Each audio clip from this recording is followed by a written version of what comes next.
have to edit this bit out, obviously. Yep, we've got a blinking light. That's good. Okay. We started. Yeah, yes, we have. Hi everybody, welcome to our session for today. So today we have a bit of a treat because we have three of us together. We are probably more the founding contributors to the channel Transpective. So this is a channel that was set up by Tess and myself, and Kim has come on as to feature so many times in some of our early productions. So if you look back on our channel, you'll see lots of Kim, who has her own channel, which is called Sex Loves Tips, and we'll put a link to that in our description. There is also Tess, who's here today, which is my partner on the channel, and also my partner in our little adventure of life at the moment, and I'm Annie. So thank you very much for being here to see us all together after seeing a few higgledy-piggledy videos that we'd put together previously. So we have a few questions that we think would be of interest, that people generally tend to ask, who want to know about our kind of diversity. So what we're going to do is we're going to just run through some of those questions, and we're all going to answer them individually. But I think this is also a good opportunity just for each of us to give us a brief introduction on ourselves. So for example, I'm Annie, I'm an ex-Kiwi, I'm mature, I'm 58 years old at the moment, I'm transgender, I probably would call myself bisexual, and I live in Brisbane in Queensland, Australia. So I'm Tess, also an ex-Kiwi, but became Australian citizen in '88. So I've called Australia home for most of my life. Also trans. I transitioned fairly late in life, in my mid-30s, after having a family, and which I'm still a significant part of my life. Live in Toowoomba. So, yeah. Hi everyone, I'm Kim. I'm from Thailand. I live here in Australia for around 20 years. I'm live for good in Brisbane at the moment. My gender, I call myself a female, I guess. Or she or her. Pronounce me or call myself Kim. And what else? No, that's great, because that just happens to be our first question. So our first question is, how would we describe our gender? Who would like to go first? I'll go. So, female, but I'm also very proud of the fact that I am a trans woman. Like, I do wear the transgender like a badge, you know. It's something that's dear to me, but yeah, if we're looking at a purely binary system, which, you know, is not necessarily there, it would be female. Yeah, female. Awesome. Shall I go next? No, Okay, I go good, next. Good on you. Sorry. Good on you. I chasing the trend. I'm just tease joke. Sorry, a little bit. That myself is identity myself as a female. Pronounced as she and her.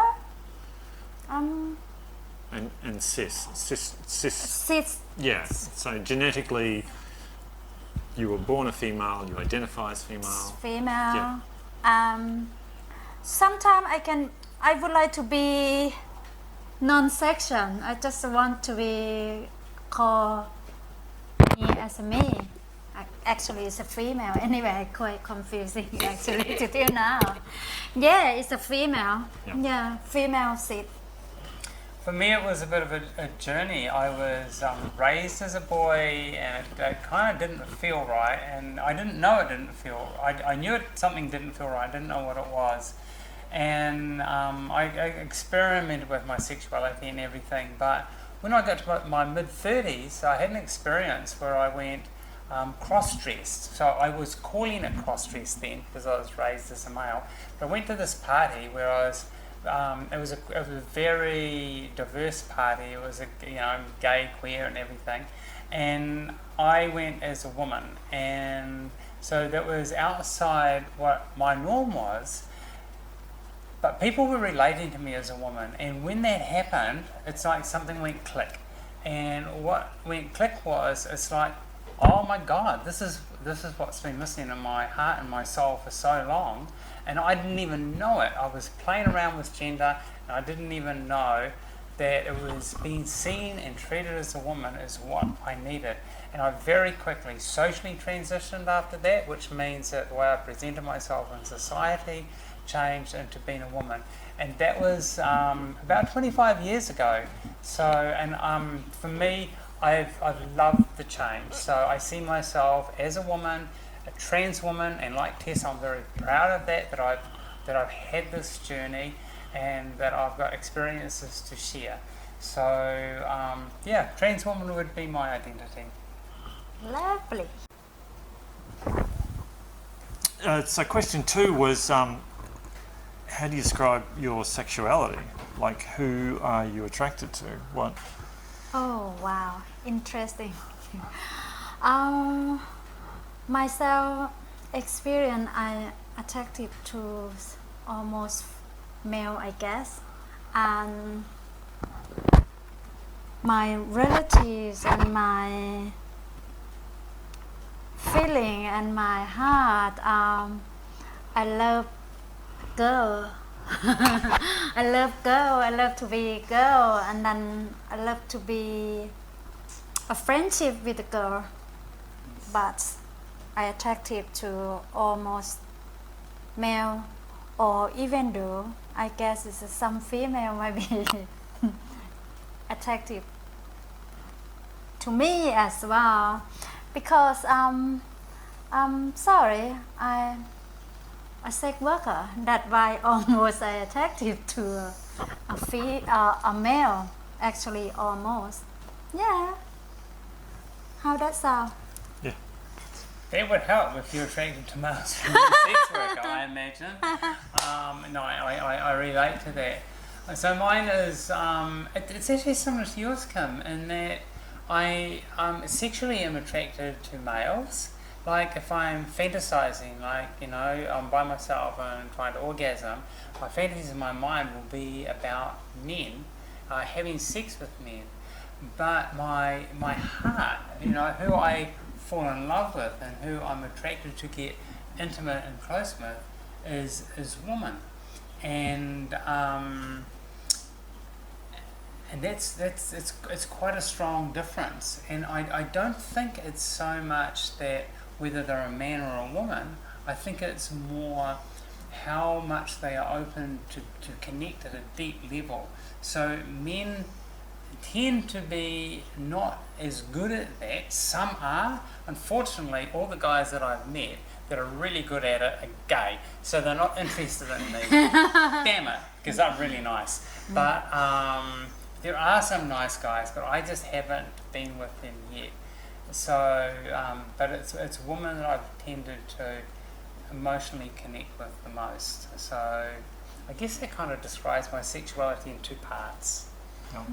Where I, and we had this conversation earlier today, I used to define myself as bi, like being equally attracted to both men and women, but probably my internal definition of that is different than textbook's definitions.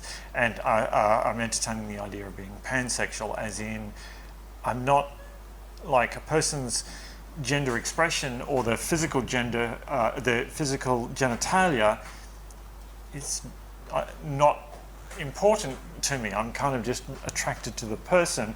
What they've got or how they present themselves comes secondary, so pansexual, perhaps demisexual. Like we're sort of, these terms are very fluidic, and it depends who you talk to, like to give an exact definition.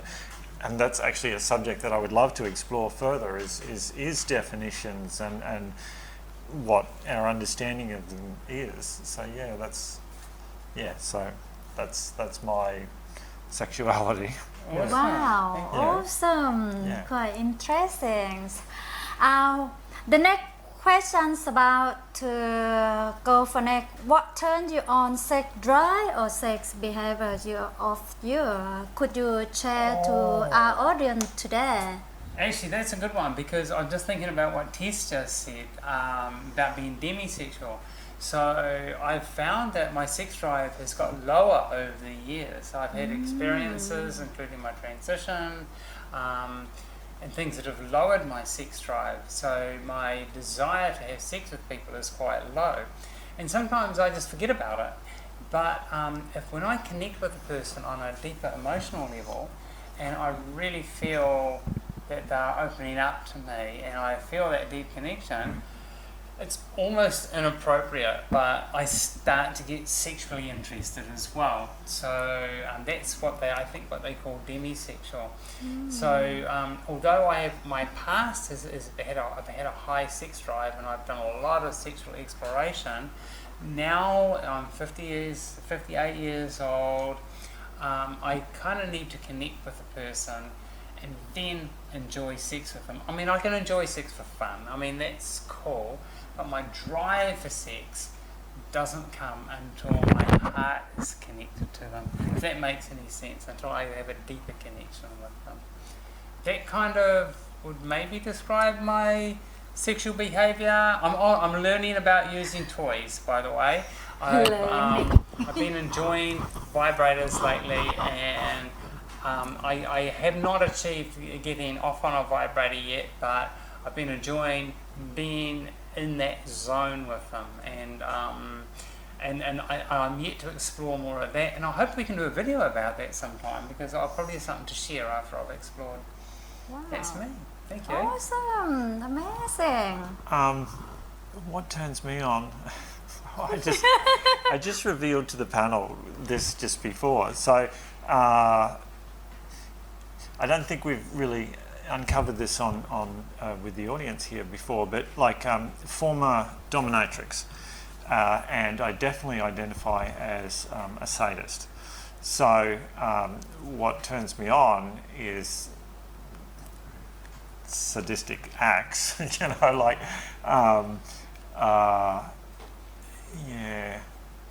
which there's definitely a story in that, but my sexual behaviour is somewhat different. Like I have a lot of and I'm exploring the polyamorous sort of side of things, and I guess I always have been, but I didn't understand the definition of that, like because I have many DS relationships, that's the dominant submissive relationships, which can be very intense and very deep, but it's not in a monogamous type situation. It's like, you know, there's multiple partners, but now that I'm in a relationship with Annie, which is not a DS relationship, it's kind of a new dynamic for me as well, you know, totally loving it, you know, but exploring that side of me. So yeah. Wow, awesome. Well, myself, for me, actually, I feel like a little bit selfish. What does it mean? Sometimes I love a lot to get engaging with a lot of the big group of people, like a swing. Actually, myself experience, I have at least 6-7 pair in the group in the whole in the room. That's my Okay. sex experience. Always is a turn me on that way when I have a big imagination. I love to see the whole group like a swing sex. That always is my thought that try to drive me up to almost top. Or even though it's not always gonna be couple swing in the group or party, I've been have experience with I like in charge when come to the sex or in bed. I've been have with 5 guys in one girl. It's me only myself as a female. I think it's quite challenging. That is my sex experience imagination that could turn me on, but it's not always gonna be that way. But if I have sex with individual male interaction, it's not turn me on much as far as to take me to the paradise or orgasms. The best safe zone for me is sex behavior is a toy. Toy is my best friend. Toy is my life. Toy is my everything, and then I rely on them. They is my true love. And yes, I think is toy is my best friend. It's my safe zone for myself committing to a sex activities. Yeah. Well, I am just blown away. I am very, very honoured to know these two people who have had so much experience and are still exploring and are so wanting to share their experience and their exploration and their wisdom with other people, with the viewers. So I think what you're viewing here, and I hope what you're viewing here, is the start of something really good, where you will see a lot of diversity. You can see from our talking about our gender and sexuality and our sexual experiences just how diverse we are, but also probably you'll get a sense of just how normal we are as well. So thank you so much for watching this today, and I really hope you will watch some of our future videos. And just so you don't miss them, just please hit the subscribe. Let us know that you've seen us, maybe by hitting the like. That would be really appreciated. And if you have any particular things that you'd like to ask or have us discuss, the comments should be open for this, and we'd really appreciate something on that as well. Also, we're hoping to put in the comments a link to Kim's channel. Kim has her own channel, Sex Love Tips. So please go and check out her and watch her videos as well. Kim is aiming more at a Thai audience, so a lot of her stuff is in Thai. So if you can speak Thai or you just love the language, or just want to see how animated and gorgeous she is, just go and watch that anyway. Thank you so much, everyone, for being here today and watching our episode. Thanks. Thank you. Bye.